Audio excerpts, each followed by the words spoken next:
अस्सलामुअलैकुम व्यूवर्स, कैसे आप? उम्मीद करती हूँ कि आप सब खैरियत से होंगे।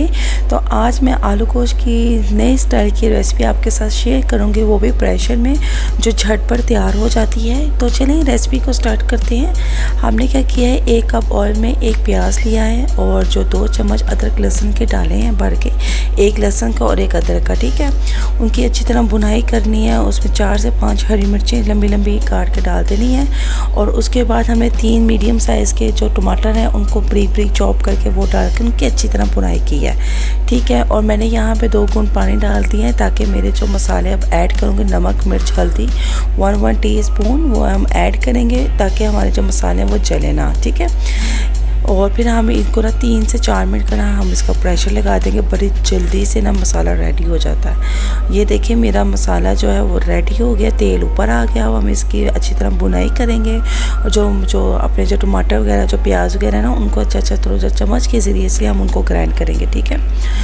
तो फिर हम यहाँ पे हम अपना चिकन भी ऐड करेंगे। यहाँ पे मैंने आधा किलो चिकन लिया है, ठीक है। आधा किलो चिकन लिया है। जब मेरा चिकन का कलर चेंज हो गया है, बुनाई अच्छा हो गई है और तेल भी ऊपर आ गया है, तो मैंने यहाँ पे ना तकरीबन 3 से 4 चम्मच मैंने ना दही लिया है, ठीक है। दही को अच्छी तरह मैं फेंट लेना है, ठीक है।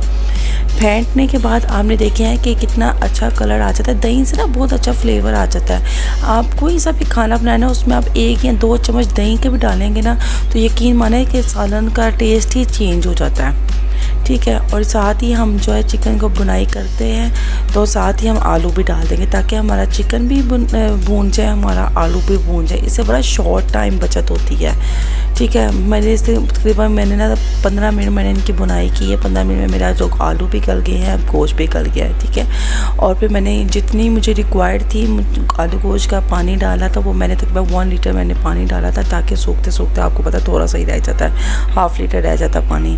और मैंने ज़्यादा पतला नहीं रखा क्योंकि मैंने रोटियों के साथ यूज़ करना था उसके साथ। और आप इस पर नमक काली मिर्च ऐड करके धनिया डाल के इसको डिश आउट कर लें। उम्मीद करती हूँ आपको रेसिपी अच्छी लगी हो। तो नेक्स्ट वीडियो तक के लिए इजाज़त चाहूँगी। अपना ख्याल रखिएगा। अल्लाह हाफिज़।